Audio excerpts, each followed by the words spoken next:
todo espírito de seita é exatamente igual, exatamente o mesmo. Implica em controle. Toda seita quer controlar, quer criar um microcosmos sobre o qual ela tem a ingerência total na existência das pessoas, na determinação de como elas vivem, escolhem e agem, educam os filhos, casam, enfim. Os padrões e o desejo obsessivo de controle são sempre os mesmos, não importando se é uma seita islâmica, cristã, católica, evangélica, ou se é um sincretismo, como esse da cientologia, que mistura reencarnação com alguns princípios colhidos de fontes diferentes, e também é uma espiritualidade baseada em Gênesis 6. É uma espiritualidade nefilímica. Quando você ouve falar aí de espírito de ETs, de que o Xanu deixou o espírito de ETs aqui, a gente está falando de fato de Benai Elohim, que deixaram a sua prole, a sua descendência. E como diz o livro de Enoque, os Nefilim, uma vez mortos, já que não eram nem humanos e nem totalmente angelicais, eram híbridos, se transformaram em espíritos imundos, atormentando e seduzindo almas humanas no planeta. Isso aqui eu digo apenas como informação, porque o que a palavra explícita de Deus nas Escrituras não afirma categoricamente, eu posso ser apenas em relação a essas coisas informativo. Mas a palavra afirma categoricamente em Gênesis 6 dessa mescla. Então todas as vezes que você ouvir falar em ação de ET, entenda isso como ação espiritual decorrente daquela penetração de anjos que deixaram seu estado original, penetraram numa outra dimensão. Como diz Pedro e diz Judas nas suas epístolas, deixaram o seu domicílio original e penetraram aqui, nessa nossa camada dimensional. Então a cientologia tem essa fixação de poder tão grande que ela quer controlar poderosos, quer controlar celebridades. E agora a gente vê mais uma dessas muitas histórias que eu venho acompanhando no curso dos anos.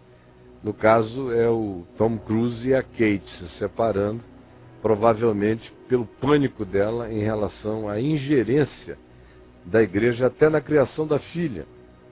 Eles estavam educando a criança em casa.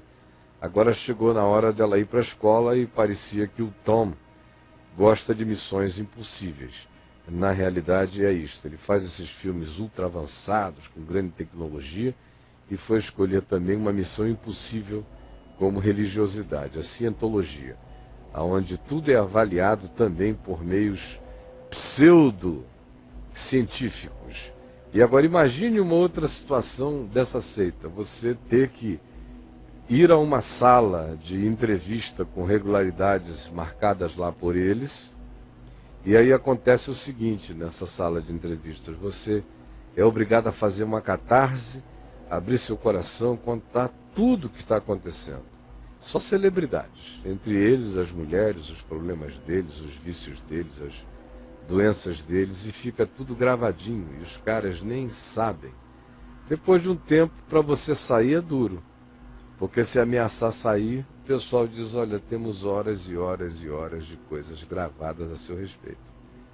E quando é alguém que teve em posições importantes, a perseguição é pesada. Eu já vi várias serem documentadas.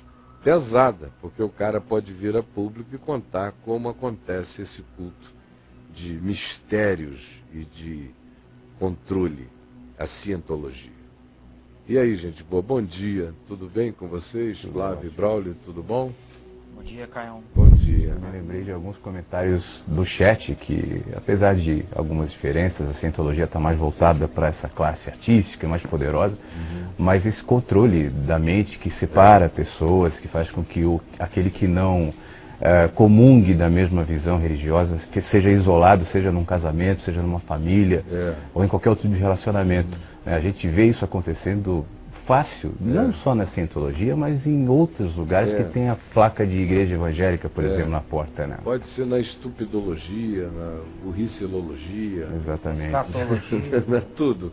E o quanto, o controle é o mesmo. Chama atenção o quanto a nossa mente, o quanto a nossa alma é vulnerável, é sequestrável, se a pessoa não estiver enraizada na consciência, né, do Evangelho, o quanto ela se deixa levar, e sem perceber a contradição tão clara entre aquele discurso de paz, de iluminação, de transcendência, e aquele controle, aquele sequestro mental que isola o cara do mundo e da vida. Né? Nesse caso aí, eu acho que tem um aspecto adicional que de fato está presente em todas as seitas, que é vender também para o indivíduo a ideia de que eles estão de posse de uma informação incompartilhável, de que eles têm acesso a um saber que o resto da humanidade não possui. São seres iluminados, especiais, escolhidos. Desde as coisas mais básicas, tipo um G12 da vida. O nosso método ninguém tem. Pode ser estratégia, ou pode ser o conceito, pode ser pseudo-conhecimento, pode ser pseudo-informação, mas eles se caracterizam também como um culto de mistério. Quem está aqui dentro tem e possui o que qualquer outro lá fora que não seja exatamente deste grupo desconhece, não possui e não sabe.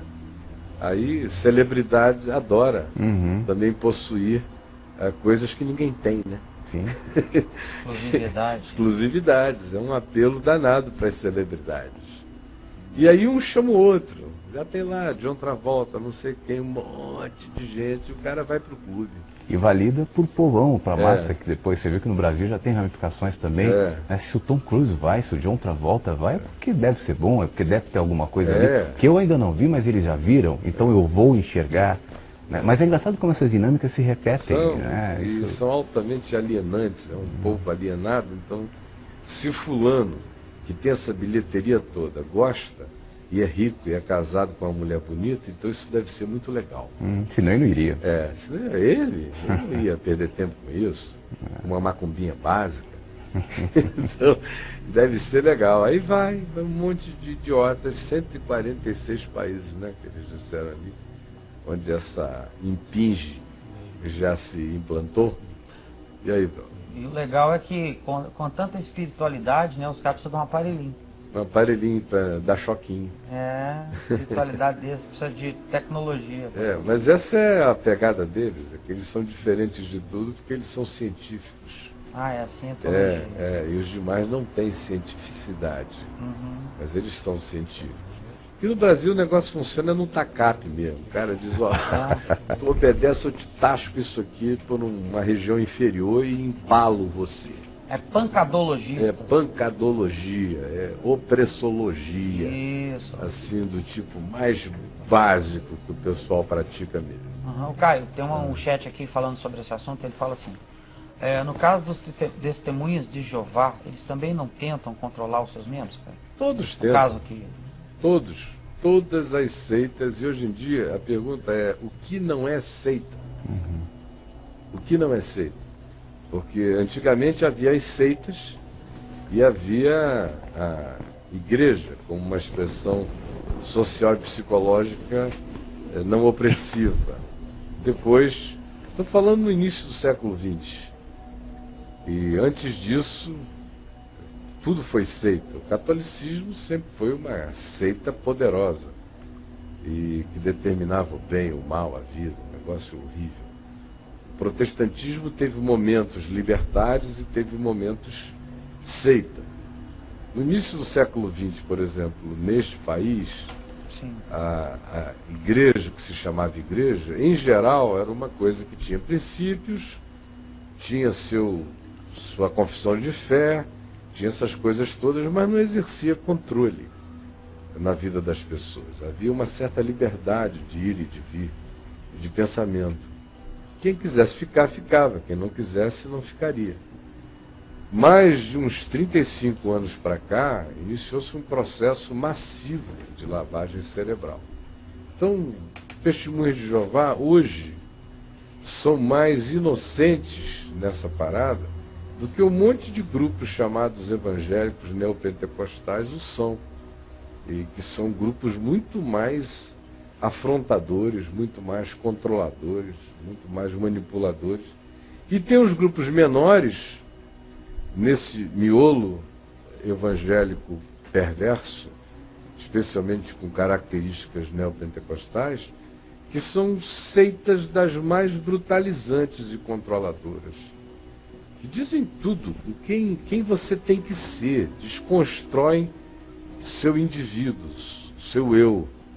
Você vira clone num processo enorme. Então, respondendo a ele, os testemunhos de Jeová também, mas a coisa ficou tão mais grossa que os testemunhos de Jeová, que já foram no passado grandes catequistas e controladores, e muito mais chatos do que controladores, ficaram inocentes perto do controle que a gente assiste como tentativa de domínio de líderes, de grupos fanatizados sobre aquelas ovelhinhas sem cabeça que a eles se entregam.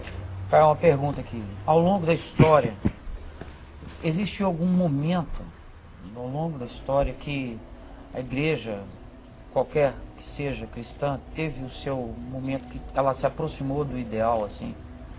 Houve, com relação à humanidade. Houve muitos momentos históricos que não o pacotão chamado igreja, mas que grupos humanos dentro ou fora do pacotão, obedecendo ao Evangelho, andaram nas pegadas de Jesus.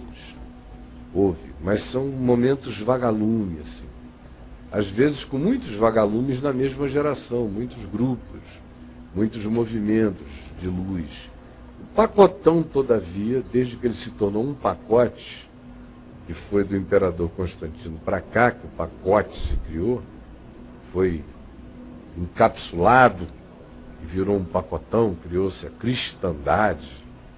Dali para cá, o pacotão é escuridade, controle, é uma seitona. Não teve nada de lá para cá, assim? Dentro e fora houve pessoinhas, antes disso, antes do pacote, uma grande quantidade de expressões de fé coerentes com Jesus, com o Evangelho, com a palavra, outras nem tanto, mas depois da criação do pacotão houve uma corrupção generalizada. Por isso que a história diz que a gente teve 1000 anos de idade das trevas, o que não é uma designação imprópria. Foram 1000 anos de escuridão sobre o domínio total da Igreja Católica em relação às mentes ocidentais. E são sempre movimentos humanos, né, Caio? Nunca movimentos institucionais que se iluminam, mas são movimentos humanos de pessoas reunidas ali e que refletem o brilho de Jesus, e isso acaba refletindo na história, mas não é uma coisa contrária da instituição para a pessoa. Não, né? porque a instituição não tem vida, né? Não tem nenhum exemplo. Instituição não existe. Até porque com Jesus começou com isso, com o movimento Jesus só humano. tratou com gente. Jesus nunca trataria como uma instituição. Instituição não existe. Ela é uma fabricação humana, ela é um conceito, ela é um ídolo conceitual instituído por homens, para controlar homens, em nome de algo que não é, mas que a gente diz que é e que existe. Então, por exemplo, esse conceito de igreja institucional não existe. Essa coisa não existe. Procure a igreja por aí. Ela não existe. Mas os homens criaram, imputam a ela uma existência, e em nome dessa existência, eles controlam os outros. Você está na igreja, você não está na igreja. Você obedece à igreja, você não obedece à igreja. Onde está essa igreja? Em lugar nenhum. Mas fica todo mundo olhando um para o outro e dizendo a igreja, como se esse ente existisse em algum lugar. Eu vou à igreja. Vou à igreja. Aí vem o prédio, vem o santuário, vem o CNPJ, vem o gasofilácio, vem o púlpito. Tudo isso faz parte de um ente chamado a igreja, que na realidade não existe. Existem indivíduos que cultuam esse ente conceitual, esse ídolo conceitual. Agora, Deus nunca se relacionou com instituições. Deus só habita com o quebrantado e o contrito de coração. Isso aqui é a radicalidade absoluta da palavra de Deus e do Evangelho. E nesses há a expressão de graça todos os dias, né? Hã? E nesses há a expressão da graça todos os dias. Todos os